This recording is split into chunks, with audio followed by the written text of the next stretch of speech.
Well, good evening, friends. Let us grow still for a moment, not in the body only, but in the heart.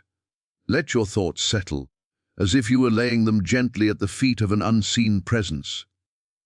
Imagine waking up tomorrow morning and realizing nothing in your outer world has changed. The same job, the same relationships, the same bank account, and yet you are utterly, quietly, unshakably free. When Jesus said, "You shall know the truth, and the truth shall set you free," he was not giving us a religious slogan. He was revealing a spiritual law. What living principle, a doorway into a dimension of life where fear, lack, and loneliness no longer have authority over you.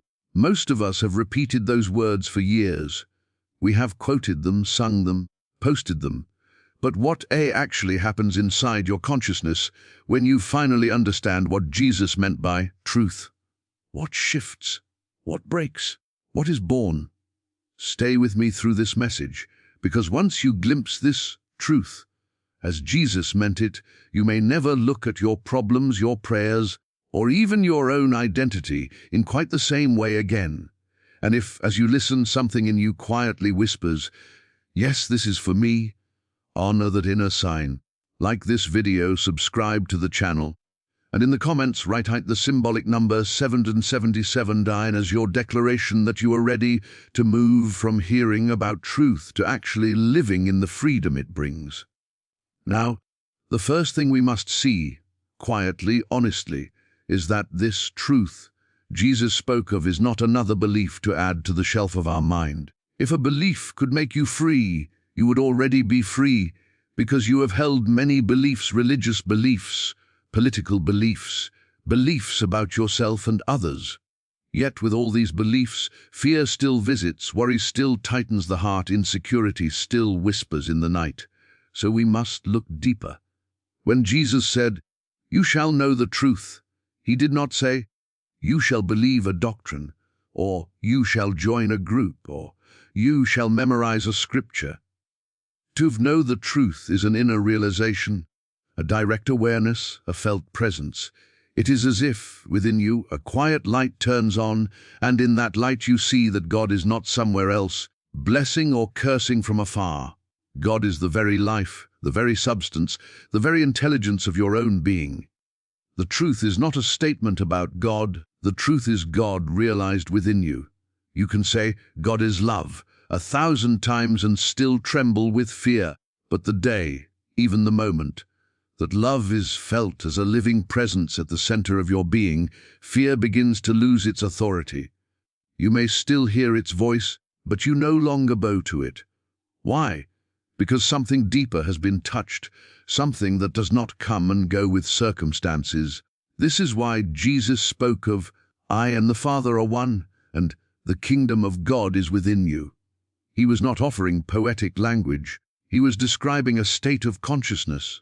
In that inner knowing, God is not a distant power to be persuaded, but an indwelling presence to be realized. The truth, then, is not information about spirit, it is the Zai's actual experience of spirit. Think of it this way: you can believe in electricity, study books about it, pass exams on how it works. None of that will light your room until you make contact with the current. In the same way, you can believe in God, debate theology, memorize verses, but freedom begins only at the moment of contact with the living presence within your own consciousness. That contact is what the mystics have called realization. Realization is not emotional excitement. It is not the mind working harder. It is a deep, quiet recognition. I am not alone. I am not separate. The life of God is the life of me, here and now. In that recognition, even if it comes for a second, you taste something that no argument can give you, and no circumstance can take away. So when we speak of knowing the truth, we are not inviting you to change your religion or adopt new spiritual labels. We are inviting you to a different dimensions of knowing, where God ceases to be a concept and becomes a living presence at the core of your awareness. And it is in the light of that realized presence, and only there, that the word freedom begins to take on a new and profoundly practical meaning in the very midst of your ordinary. Daily life, because as long as God is only a word and truth only a phrase, we keep turning to the outer scene, trying to rearrange the pieces of our life and calling that freedom. Notice how the human mind approaches every problem. If only this condition would change, if only that person would act differently, if only I had more money, better health, a new place, another chance, then I would be free. And so we spend our days pushing against appearances, resisting them, wrestling with them, trying to make the picture on the screen more pleasant, while never touching the projector from which the picture comes. This is why our victories are so brief. We fix one situation and another rises. We clear one debt and a new bill appears. We heal one sickness and fear of the next one waits at the door. Because we have been trying to change effects without awakening to the cause within our own consciousness. Freedom begins, not when your outer conditions improve, but when you discover that your sense of life has been upside down. You have taken the world of appearances to be the power and your own consciousness to be the victim. In truth, it is the state of your consciousness that colors, shapes, and interprets everything you meet. When Jesus calmed the storm, the wind and the sea obeyed not a human personality, but a realized consciousness. He did not argue with the weather. He rested in the inner awareness of oneness with the Father, and from that realized union, the outer picture yielded. The appearance was not mastered by human force, it was dissolved in spiritual realization. So long as you live with your attention glued to appearances, what the body seems to feel, what the bank account seems to say, what the world seems to threaten, you remain tied to an endless cycle of reaction.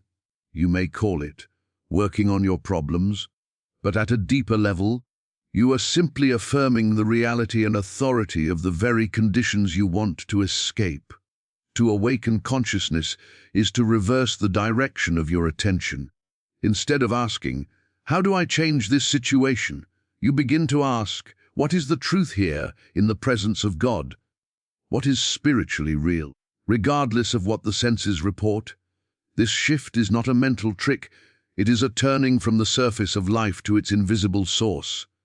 At first, this may feel unnatural because we have been trained from childhood to trust appearances. We are told, face the facts, and by facts, we are always directed to what the five senses report. But the Master turned us to a higher order of fact when he said, "Judge not according to the appearance, but judge righteous judgment." Righteous judgment is not positive thinking. It is seeing from the standpoint of spiritual reality rather than the flickering shadows of the material scene. As you begin to sit in silence, even for a few minutes each day, not trying to manipulate conditions, not arguing with problems, but simply turning inward to acknowledge the living presence. Father, thou art here, Spirit. You are the life of all being. Something begins slowly, quietly, to loosen within you. The outer picture may remain for a time just as it was, but your relationship to it shifts. You start to sense that the problem does not live out there, it lives in the way it is held in consciousness. When you stop struggling with the picture and begin awakening to the light that stands behind it, you are no longer a victim of appearances, because you are no longer taking them as final authority. You are learning where the real work of freedom takes place, not in the constant rearranging of circumstances, but in the dawning of an inner awareness that interprets every circumstance from an entirely different level of being now. If the real work is this awakening of consciousness, we must ask very simply, who is it that awakens? If you look honestly, you will see that most of the time you live as a small, separate me, a bundle of memories, opinions, fears, and desires tied to a name, a face, a history. This me feels fragile, vulnerable, easily wounded and easily flattered. It is haunted by the past, anxious about the future, and forever trying to protect itself. And because we have mistaken this me for our identity, we feel at the mercy of everything that touches it. But this is not the self that Jesus spoke from when he said, I am the way, the truth, and the life. Or, before Abraham was, I am. He was not exalting a human personality, he was speaking from the Christ within, the divine I. That is one with the Father. The same I that Paul pointed to when he said, I live, yet not I, but Christ liveth in me, and Christ in you, the hope of glory. This I is not the noisy ego, not the personal self you defend all day. It is the quiet, eternal center of your being, the individualized presence of God as you. It has no birth certificate, and it will have no death notice. It did not begin with your body, and it does not end with your body. It is pure, unconditioned life, expressing itself as your true identity. Every bondage you know comes from identifying with the me instead of the I. The me can be bound by opinions, by fear of what others think, by the body's sensations, by the story it tells itself about past failures and future dangers. The me feels separate from God and therefore must always be trying to reach what it believes it has lost. But the Christ I within you has never been bound for a single instant. It has never been sick, never been afraid, never been impoverished, never been rejected. The conditions of your outer life may have been all of these things, but the I, that is your true self, has remained untouched like the sun behind passing clouds. To know the truth is to begin shifting your sense of I from the fragile, psychological self to this indwelling Christ. You start to notice, in the midst of your day, who is this that is afraid right now? Who is this that is offended, worried, grasping?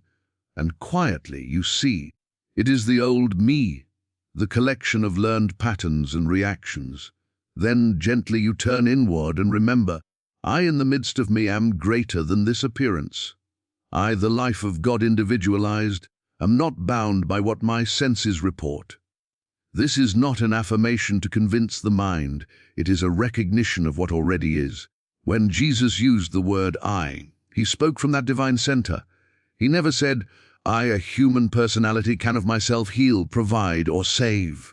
He said, I can of mine own self do nothing, and yet from that same inner I came the authority to still storms, heal the sick, and forgive sins. Why? Because the I in him was not separate from the source, and that same I is the true center of your being now. As you begin, even imperfectly, to rest your identity in this inner Christ, this deeper I, you find that the chains which seemed so real begin, one by one, to loosen. The fear may shout, the appearance may argue, but a quieter knowing begins to stand in the background of your awareness, bearing witness to a self in you that the world did not give and therefore cannot touch or take away from this deeper center of I. You can begin to look out at the whole landscape of your life with new eyes. And when you do, you discover something astonishing. What you have called fear, what you have called lack, what you have called sickness, are not spiritual facts at all, but mental pictures, images held and believed in human consciousness. They feel solid, they seem undeniable. The body reports pain and the mind says, this is my reality. The bank account shows a deficit and the mind says, this is the truth about supply. Circumstances appear threatening and the mind says, this is why I must live in fear. Yet all of these are interpretations, mental formations, projections on the screen of awareness. They are not the nature of the spirit that is your real life. Spirit, as the very being of God, cannot be afraid, cannot be impoverished, cannot be diseased. If God is infinite life, where could real death or decay exist in that infinity? If God is the substance of all that is, how could real lack appear in the midst of that fullness? If God is perfect wholeness, how could genuine fracture or disorder dwell in that wholeness? What we call problems are the mind's conclusions based on limited sense testimony, not revelations of what is eternally true in God. Imagine you are watching a movie. On the screen you see danger, destruction, poverty, illness. The body responds. The heart races, the palms sweat, perhaps even tears come to your eyes. The picture is convincing. But even as you feel it, you know that the screen itself is untouched. When the film ends, the screen remains as it always was, silent, whole, unmoved. Your consciousness is that screen.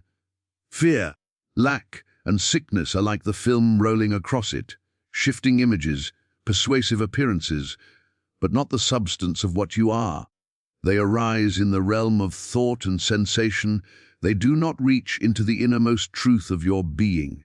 To see this is not to deny that you experience pain or shortage on the human level. It is not to pretend that these do not hurt, nor to refuse necessary practical or medical steps. Rather, it is to refuse to grant these conditions the status of ultimate reality. You can attend to them wisely while knowing, at a deeper level, this is not the verdict of God upon me, this is a picture in the human mind, and it is subject to the higher law of spirit. When Jesus met sickness, he did not accept it as the final word about a person. He looked through the appearance to the unseen perfection of the Father's life at the center of that individual. His healings were not acts of magic. They were the natural outcome of seeing reality where others saw only the picture. The maid is not dead, but sleepeth. This sickness is not unto death, but for the glory of God. Always he refused to bow to the mental conclusion, and instead bore witness to the spiritual fact. As you begin to live from the Christ, within, you can do the same in your measure. A fearful thought rises, and instead of following it, you pause. This is a picture in the mind. It is not the truth of the I that I am. A report of lack comes, and inwardly you turn. Father, you are my sufficiency. This appearance is not the measure of your giving. A symptom appears in the body, and quietly you remember, spirit, not matter, is my life and my health. Let me see as you see. In this way you are not fighting the picture, you are re-educating your sense of what is real, letting the light of the indwelling presence reinterpret what the senses bring to you, until gradually the power you once gave to fear, lack, and sickness begins to dissolve in the recognition that they have never been part of your true, spiritual being at all. As this recognition deepens, something very natural begins to change in the way you pray. You find you can no longer approach God as a power outside, to be informed of your needs and persuaded to fix your troubles. The old way of praying, pleading, begging, bargaining, belongs to the belief that fear, lack, and sickness are realities which a distant deity must come and repair. But if these are mental pictures and not spiritual facts, then what is there in truth? What for God to fix? This is where we begin to understand that true prayer is not asking, but listening, not informing, but receiving, not trying to move God toward your condition, but allowing your consciousness to be moved toward God. It is the inner stillness in which the Christ, within communes silently with the source from which it never has been separated. Be still and know that I am God. That is the essence of prayer. Be still, not merely outwardly, but inwardly release the anxious rehearsing of problems, the constant replaying of fears, the endless argument with appearances. For a few moments, you lay aside the urge to explain to God what is wrong and how you hope it will be corrected. You set aside even your favorite affirmations and formulas. And there, in the quiet, you simply turn your awareness to the presence. Father, here I am, speak, for thy servant heareth. At first, this may feel strange, because we are so accustomed to filling the silence with our own words. We are used to praying as if we were talking toward a God somewhere else. But in this deeper way of prayer, you are not sending words outward, you are yielding inward. You are offering your listening attention as a sanctuary in which the still, small voice can make itself known. True prayer begins when we stop using God as a means to get improved pictures on the screen of life and begin seeking God for God's own sake. Not, Lord, but reveal yourself as the one infinite source. Not, heal this body, but let me know you as my very life. Not, remove this fear, but let your love be so real in me that fear has no room to stand. In such prayer there is very little speaking and much quiet beholding. you may gently acknowledge, "Thou art the life of all. Thou art my sufficiency. Thou art the light of my being." And then you rest, receptive, unclenched, attentive, but without strain. You are not trying to make anything happen, you are making room for what already is to register in your awareness. Sometimes nothing seems to occur.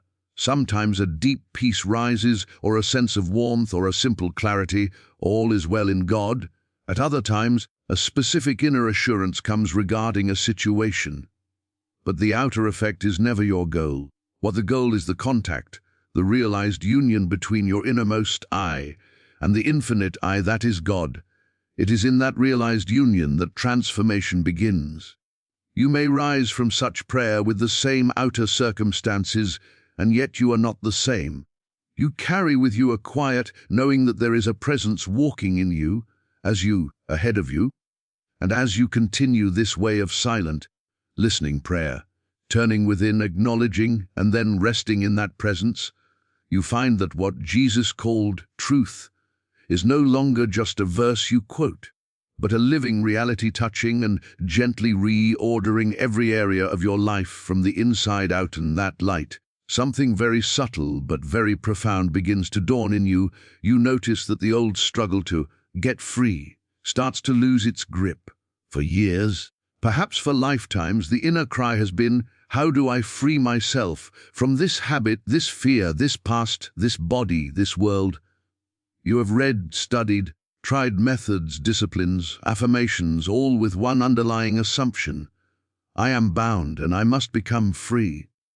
But as the truth becomes a living reality, that assumption itself is brought into question.